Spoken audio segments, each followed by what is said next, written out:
नमस्कार दोस्तों, मेरा नाम है सोनू। आज का हमारा जो टॉपिक है इसमें हम एमएस ऑफिस से रिलेटेड क्वेश्चंस करने वाले हैं। तो चलिए शुरू करते हैं बिना ज्यादा समय लिए इस वीडियो को। पहला प्रश्न आपसे पूछा गया है, name the desktop database application that is part of MS office suit. यानी कि माइक्रोसॉफ्ट ऑफिस जो पैकेज होता है उसके अंदर डेटाबेस मैनेजमेंट से संबंधित जो हम काम करते हैं उसके लिए हम किस एप्लीकेशन का इस्तेमाल करते हैं। तो उसके लिए हम इस्तेमाल करते हैं माइक्रोसॉफ्ट एक्सेस एप्लीकेशन का। तो इसका सही उत्तर है ऑप्शन बी। दूसरा प्रश्न है, a feature of MS office that saves the document automatically after certain interval is called. यानी कि एमएस ऑफिस का कौन सा ऐसा फीचर होता है, ऐसा फंक्शन होता है जिसमें क्या होता है कि कुछ समय के बाद आपका जो डॉक्यूमेंट है ऑटोमेटिकली सेव होता रहता है। तो इसका सही उत्तर है ऑप्शन सी। ऑटो सेव जो है वो ऑप्शन होता है जो एमएस ऑफिस के अंदर आपको मिलता है, जिसमें क्या होता है कि आपका जो डॉक्यूमेंट है कुछ 2 मिनट या 3 मिनट के बाद अपने आप जो है सेव हो जाता है। एमएस वर्ड में जो है एडवांस सेटिंग में जब आप जाते हैं फाइल के अंदर तो वहां पर आपको ये ऑप्शन देखने को मिलता है। तीसरा प्रश्न है, which feature is used to make selected sentence to all capital letters और स्मॉल लेटर्स। यानी कि एमएस ऑफिस के अंदर जो जितनी भी एप्लीकेशन जितने भी सॉफ्टवेयर हैं उनके अंदर आपको ऐसा कौन सा फंक्शन मिलता है, ऑप्शन मिलता है जिसके माध्यम से आप सेलेक्टेड सेंटेंस को जो है कैपिटल या स्मॉल लेटर्स में चेंज कर सकते हैं। तो इसका सही उत्तर है option C.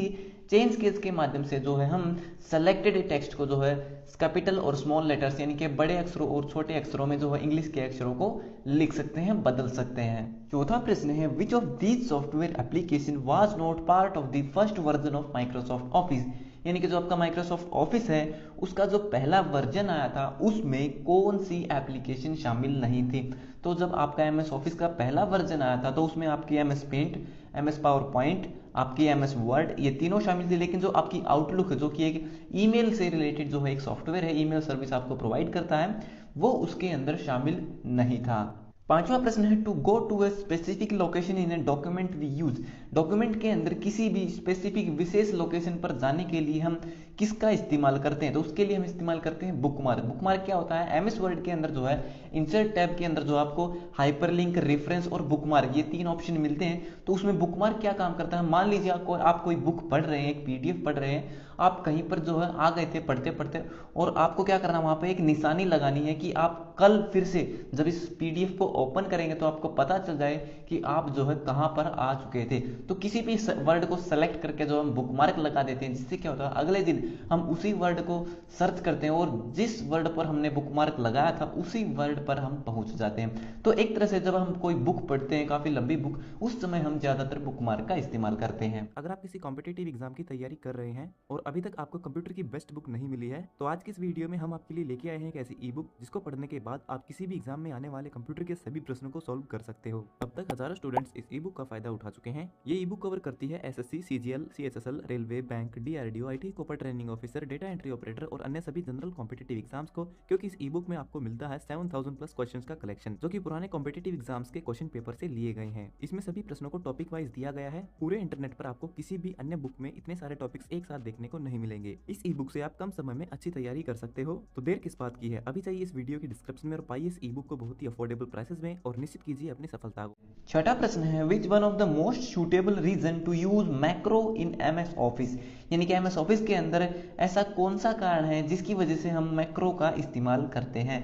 To record sound, to auto save repeated task. तो इसका जो सही उत्तर है वो है option B, to auto save repeated task. यानी कि बार बार काम में आने वाले जो हम काम करते हैं, जो हम काम हम बार बार करते हैं उनको रिकॉर्ड करने के लिए जो है हम मैक्रो का इस्तेमाल करते हैं। सातवां प्रश्न है, सुपरस्क्रिप्ट, सबस्क्रिप्ट और strike through are known as. तो ये जो तीनों ऑप्शन दिए गई है ये क्या है, ये तीनों के तीनों जो आपके फॉन्ट इफेक्ट कहलाते हैं।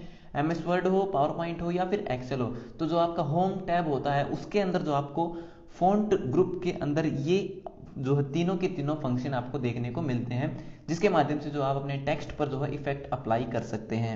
आठवां प्रश्न है, a Microsoft office user who has been certified by Microsoft is called MOS.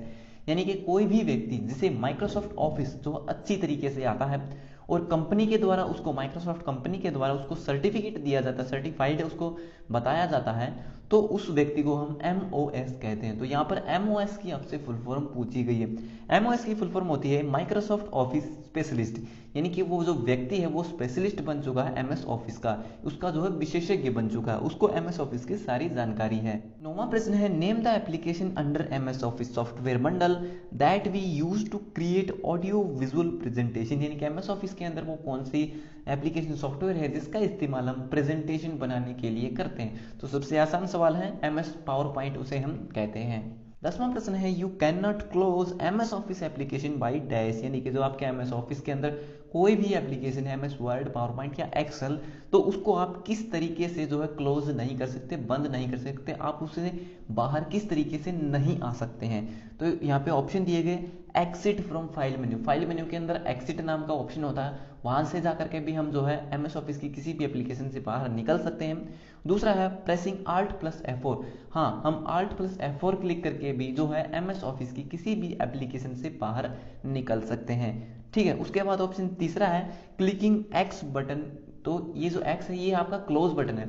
आपने देखा होगा आप MS वर्ड एक्सेल कुछ भी चलाते हैं तो MS उसके सबसे ऊपर जो आपका टाइटल बार होता है वहां पर आपका जो है राइट साइड में मिनिमाइज, मैक्सिमाइज और क्लोज 3 बटन होते हैं। तो क्लोज के बटन पर क्लिक करके जो रेड कलर का होता है उस पर क्लिक करके जो हम अपनी जो एप्लीकेशन उसको बंद कर सकते हैं। लेकिन जो आपका ऑप्शन डी है वो बिल्कुल गलत है।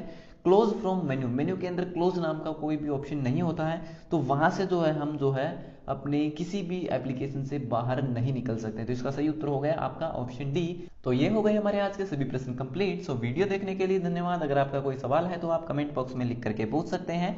तो मिलते हैं हमारी अगली वीडियो में, तब तक के लिए नमस्कार।